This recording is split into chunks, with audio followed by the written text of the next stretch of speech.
സുഹൃത്തുക്കളെ, ഇന്നലെ നമ്മൾക്ക് കേൾക്കാൻ കഴിഞ്ഞതായ ഒരു ദാരുണമായ മരണങ്ങൾ ദിനം പ്രതി കൊലപാതകങ്ങൾ നടക്കുന്നത് കാണുന്നുണ്ട്.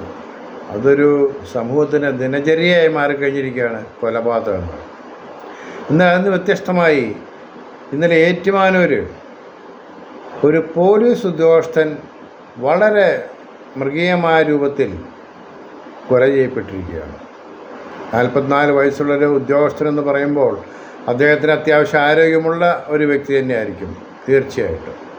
അദ്ദേഹത്തെ നിലത്തിട്ട് ചവിട്ടിക്കൂട്ടി വാരിയല്ലൂരിൽ ഓടിച്ച് അദ്ദേഹത്തിന് മരണം സംഭവിച്ചിരിക്കുന്നു എന്നുള്ളതാണ് യാഥാർത്ഥ്യം. ഇത് ഒരു സാധാരണ സംഭവമായി മാത്രം കണ്ട് തള്ളിക്കളയാൻ കഴിയുന്നൊരു കാര്യമാണെന്ന് ഞാൻ കരുതുന്നില്ല. കാരണം ഞാൻ 2023 മെയ് 27 നമ്മുടെ ഡോക്ടർ വന്ദനാദാസിൻ്റെ മരണവുമായി ബന്ധപ്പെട്ട മറുനാടൻ ടിവിക്ക് നൽകിയ ഒരു അഭിമുഖത്തിൽ ഞാൻ ആ വിഷയങ്ങൾ വളരെ ശക്തമായി തന്നെ പറഞ്ഞിരുന്നു.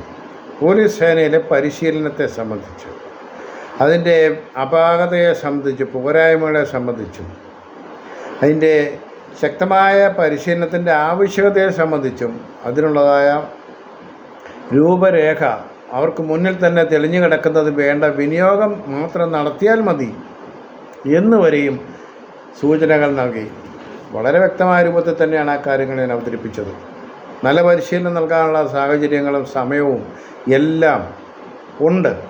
പക്ഷേ അത് ഇന്നീ നിമിഷം വരെ അതിന് ഒരു പരിഹാരം കാണാനോ ശരിയായ സുരക്ഷ, പോലീസ് സേനയ്ക്ക് സ്വന്തം സുരക്ഷയെങ്കിലും കാര്യക്ഷമമായി നടപ്പിലാക്കുന്നതിന് വേണ്ട പരിശീലനം കാര്യക്ഷമമായി നടത്താൻ കഴിയുന്നില്ല എന്നുള്ള ഒരു വസ്തുതയാണ് ഇപ്പോൾ ഈ പോലീസുകാരൻ്റെ മരണത്തിലൂടെ പൊതുജനങ്ങൾക്ക് ബോധ്യപ്പെടുന്നതായ വസ്തുത.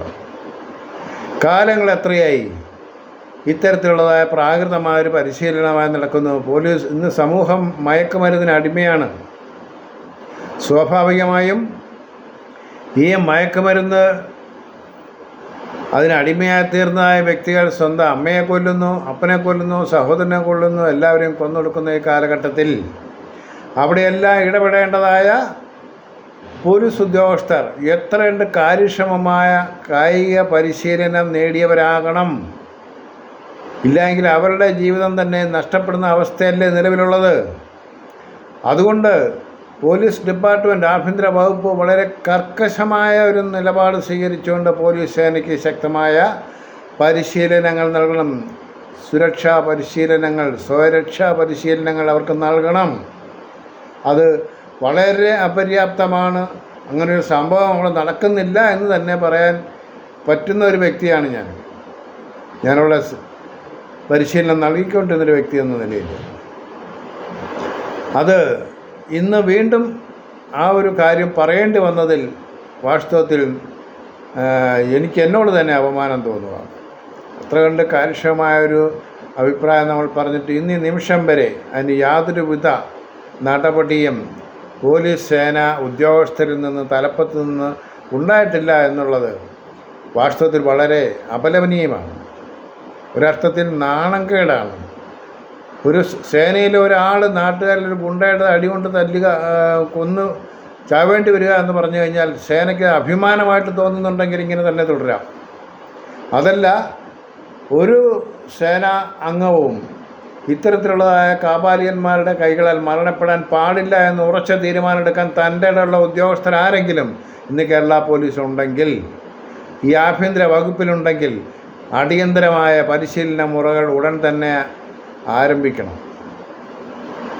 അത് ചെയ്തില്ല എന്ന വരിയിൽ ആ സേനാംഗങ്ങളോടും അവരുടെ കുടുംബാംഗങ്ങളോടും ചെയ്യുന്നതായ കൊടിയ വഞ്ചനയാണ് എന്നുകൂടി പറയാൻ ഞാൻ ഈ അവസരം ഉപയോഗിക്കുകയാണ്. കാരണം പറഞ്ഞില്ലെങ്കിൽ അതൊരു പൊതു മനസാക്ഷിക്ക് നിരക്കാത്തൊരു വസ്തുതയാണ് എന്നുള്ളത് കൊണ്ട് കൂടിയാണ് ഈ സന്ദർഭത്തിൽ ഞാൻ വീണ്ടും വന്ന് പോലീസ് സേനയുടെ സുശക്തമായ പരിശീലനം അനിവാര്യമാണ് എന്ന് ഓർമ്മിപ്പിക്കുവാൻ വീണ്ടും തയ്യാറാകേണ്ടി വന്നത് എന്നുള്ളത് വസ്തുത കൂടി ഈ ഉദ്യോഗസ്ഥരെയും ആഭ്യന്തര വകുപ്പിൻ്റെ മുൻപാകെയും അവതരിപ്പിച്ചുകൊണ്ട് നിർത്തുന്നു. നന്ദി, നമസ്കാരം.